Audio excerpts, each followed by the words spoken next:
안녕하세요. 어르신들의 삶에 지혜와 희망을 더하는 SJ 스튜디오입니다. 영상 보시기 전에 구독과 좋아요, 알림 설정 눌러주시면 더 좋은 이야기를 만드는데 큰 힘이 됩니다. 창틈으로 스며드는 가을바람이 유난히 시리게 느껴지는 아침이었습니다. 저는 잠든 아내의 이마에 맺힌 땀을 젖은 수건으로 조심스럽게 닦아주었습니다. 2년 전 갑작스러운 뇌경색으로 쓰러진 아내는 거동은 물론이고 이제는 말 한마디 하는 것조차 힘겨워했습니다. 평생을 제 곁에서 든든한 버팀목이 되어주었던 아내가 하루아침에 여린 아이처럼 변해버린 현실을 받아들이는 것은 참으로 힘든 일이었습니다. 하지만 그보다 더 저를 짓누르는 것은 하루가 다르게 쌓여가는 현실의 무게였습니다.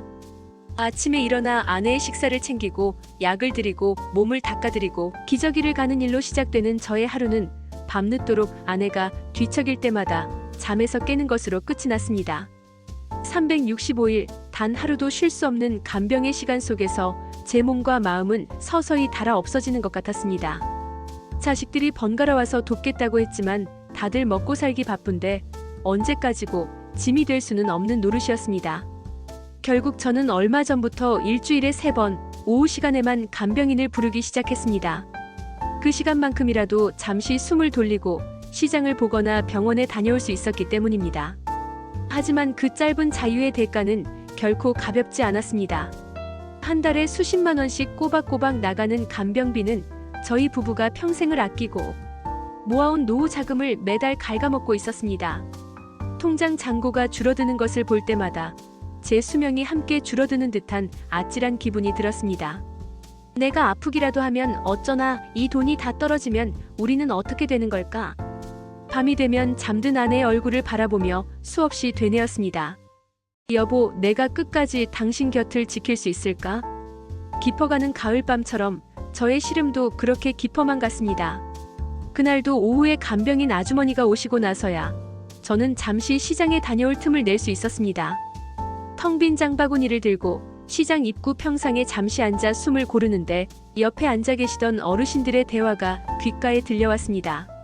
영감님 간병하는 것도 보통 일이 아니었는데 그래도 나라에서 요양보호사 선생님 보내주니 얼마나 다행인지 몰라. 한 할머니의 말에 저도 모르게 귀를 쫑긋 세웠습니다. 나라에서 요양보호사를 보내주다니 그런 것이 있었단 말인가. 저는 용기를 내어 조심스럽게 말을 걸었습니다. 어르신, 방금 나라에서 도움을 준다고 하셨는데 그게 무슨 말씀이신지요? 저의 간절한 표정을 보셨는지 할머니는 안쓰러운 눈빛으로 저를 바라보며 차근차근 설명해 주셨습니다. 아이고, 아직 모르셨나 보네. 노인장기요양보험이라고 우리가 매달 건강보험료 낼 때 조금씩 같이 내는 거 있잖수. 그걸로 나라에서 몸이 불편한 노인들을 돌봐주는 제도라네. 장기요양보험. 어렴풋이 들어본 말이었지만 저와는 상관없는 딴 세상 이야기인 줄로만 알았습니다. 그걸 이용하면 간병비가 많이 줄어듭니까? 제 질문에 할머니는 손을 내저으며 말했습니다. 줄어드는 정도가 아니지. 등급만 받으면 나라에서 요양보호사 선생님이 집으로 와주시는 방문 요양 서비스를 아주 저렴하게 이용할 수 있다더군. 전체 비용의 85%를 나라에서 내주니까 우리는 15%만 내면 된다는 거야. 15%. 그 숫자가 제 머릿속을 강하게 맴돌았습니다. 지금 내는 돈의 몇 분의 1도 안 되는 금액이었습니다. 그것은 단순한 돈의 문제가 아니었습니다.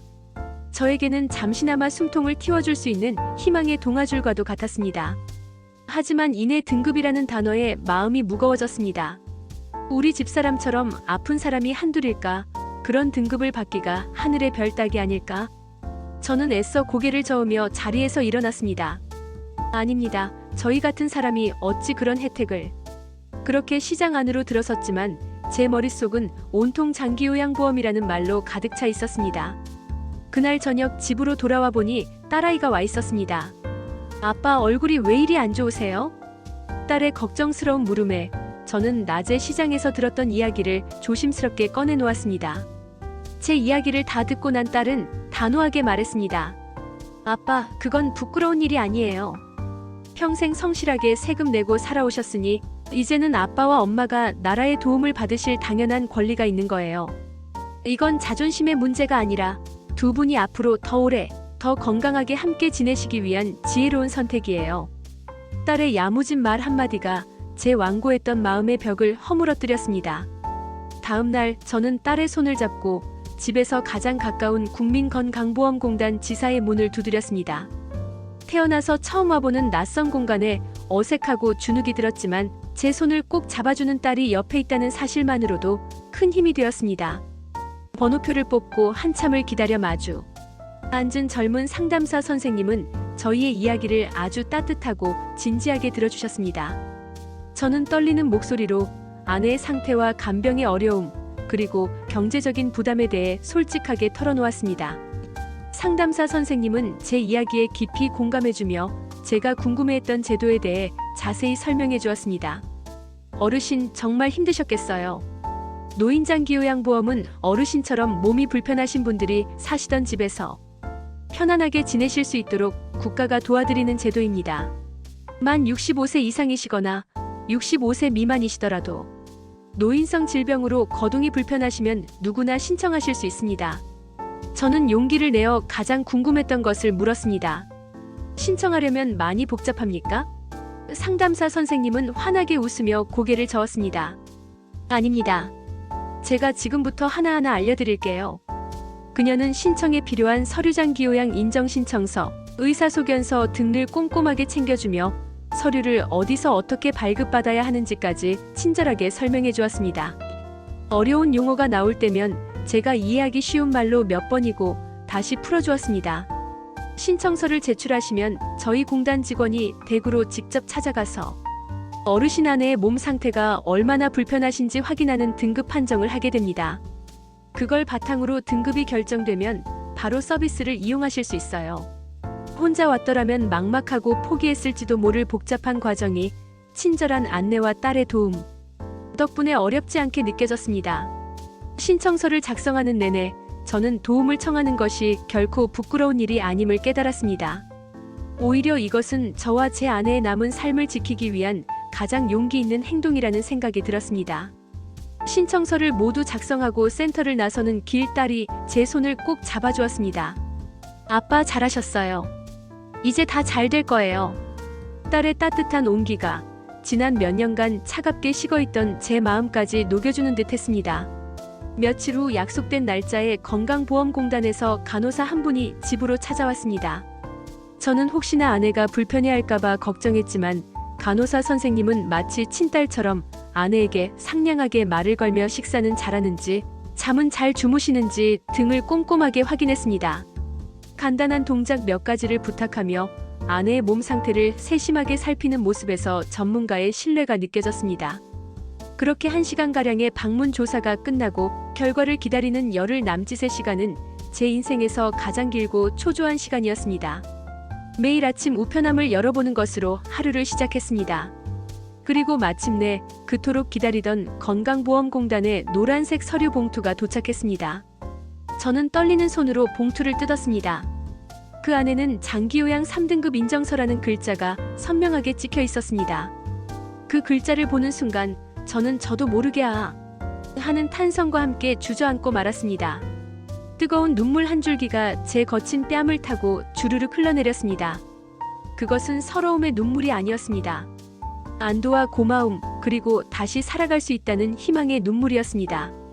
저는 조용히 아내가 누워있는 안방으로 들어가 인정서를 보여주며 말했습니다.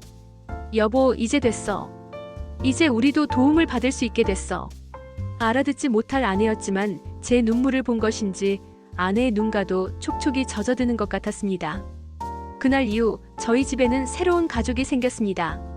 일주일에 4번 정해진 시간에 찾아오시는 요양보호사 선생님이었습니다. 선생님은 능숙한 솜씨로 아내의 몸을 닦아주고 식사를 돕고 굳어진 팔다리를 정성껏 마사지해 주셨습니다.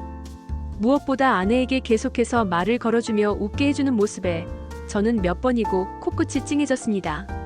그리고 저에게는 꿈만 같은 자유시간이 생겼습니다. 저는 그 시간에 밀린 병원에도 가고 시장에 가서 아내가 좋아하던 생선을 사고 경로당에 나가 친구들과 장기를 두기도 했습니다. 평범하기 그지없는 그 일상들이 제게는 얼마나 소중하고 감사한 것인지 새삼 깨달을 수 있었습니다. 저녁이 되어 요양보호사 선생님이 돌아가시면 집안에는 다시 아내와 저 둘만 남았지만 이제 더 이상 외롭거나 불안하지 않았습니다. 보이지 않는 따뜻한 손길이 저와 제 아내의 삶을 함께 지탱해주고 있음을 느낄 수 있었습니다. 제2의 인생, 그 고단했던 여정 위에 비로소 한 줄기 밝은 빛이 비치기 시작했습니다. 오늘 이야기가 어르신들께 작은 희망과 유용한 정보가 되었기를 바랍니다. 잊지 마시고 구독과 좋아요, 그리고 따뜻한 댓글 부탁드립니다. 고맙습니다.